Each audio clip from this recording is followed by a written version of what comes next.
The Eradicators are out, and Artanis wants to engage them. So this one is the anti-air Eradicator, and this one is the anti-ground Eradicator. So there is a focus on the anti-air, which is a bit of a problem, because if you take this out, this thing will start to attack really quickly.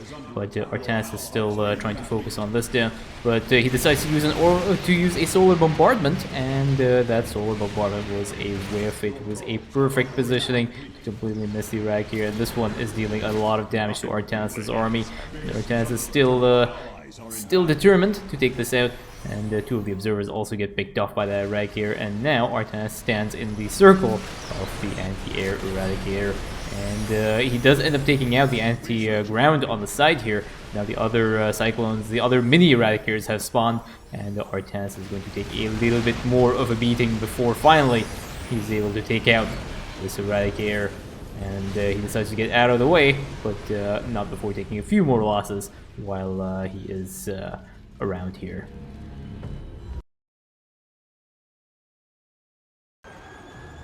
The last set of suppression towers are going to get cleared up on this game, and one thing to note here is that this is played on hard normal difficulty, and Stetman is actually just a level 1 Stetman, so this is their first game as Stetman on the server, which is why they do not have Super Gary. But for the most part, this mission is done. The last suppression tower has been cleared up, and this last attack wave has been engaged by Stetman and completely cleared as well. Dehaka is chilling on this side. And as you can see here from the masteries, he's level 59 mastery commander. And he's just waiting at this bonus objective for a while. And then he leaves the game. So he's left the game before the mission success screen, which means that this game will be counted as a loss, which means that he is not going to get the victory experience from this mission. I thought that was an interesting decision here on the Dehaka's side. This Swan player has chosen to go for a mass siege tank build on Rifts to Core Hall. Now, theoretically, you could probably get away with it. It's generally not recommended, but if you communicate with your ally, you could probably be able to get away with this kind of strategy. You can see here, a pulse cannon has come down, and the siege tanks are unloaded to try and take out this pirate ship. But apparently, Swan player does not know that siege tanks cannot hit air units, because earlier in the game, he used a concentrated beam to try and take out this pirate ship here, which was the first objective. But his ally comes in to help, and the pirate ship isn't being cleared out. And now we have a bunch of Hercules with a bunch of siege tanks that are ready to go and take out the final set of void shards on this mission. Now do note that the pulse cannon, has been used to try and clear out the enemy defenders so that they would not lose their siege tanks. You can see here, Ham Horner has put down a lot of static defense just to prepare them, and now the siege tanks or the Hercules end up tactical jumping into this area, and the siege tanks all get stunned by the void shards. There is a combat drop to try and help, but it's just one Viper pull, another Viper pull, and a disabling cloud onto the siege tank. And that is pretty much going to be the end of Swan's entire army. And there we go, Swan has dropped down to 74 supply.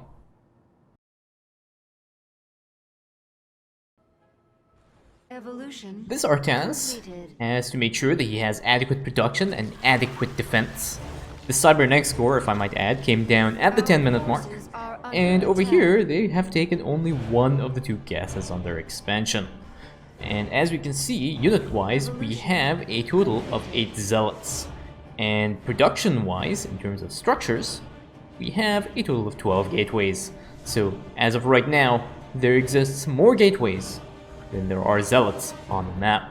But Artanis is not done yet. He puts down another pylon, or he puts down a warp field, cancels his pylon, and he puts down 2, 3, and then a pylon.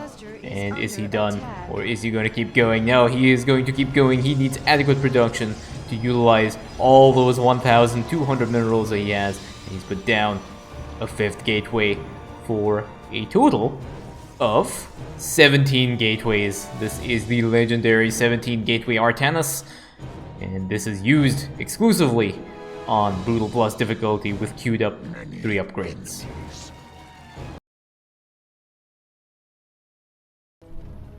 We are at the second set of double train waves.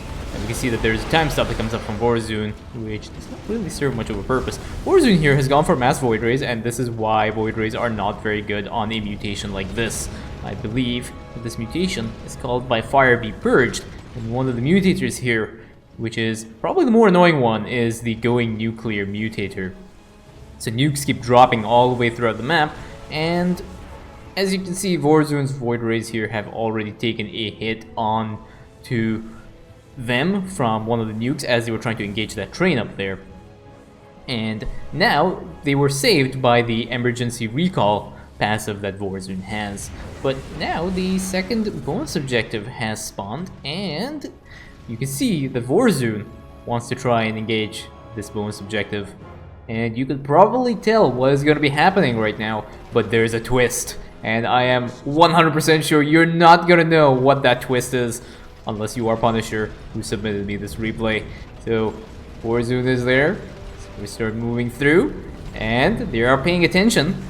And you will see that there's a nuke over here, so there's a dodge. Another nuke over here, another dodge. But an Infestor unburrows and fungles these Void Rays. And that is basically Warzone getting completely comboed, and that Void Ray also gets picked off by the Lava Burst that was there near the end of the mission. And now the rest of these Void Rays decide to park very, very dangerously close. A few more of these and get picked off. That Infestor is trying to lure that Void Ray into the Lava Burst here, but only that one ends up getting picked off by the Lava Burst at the end.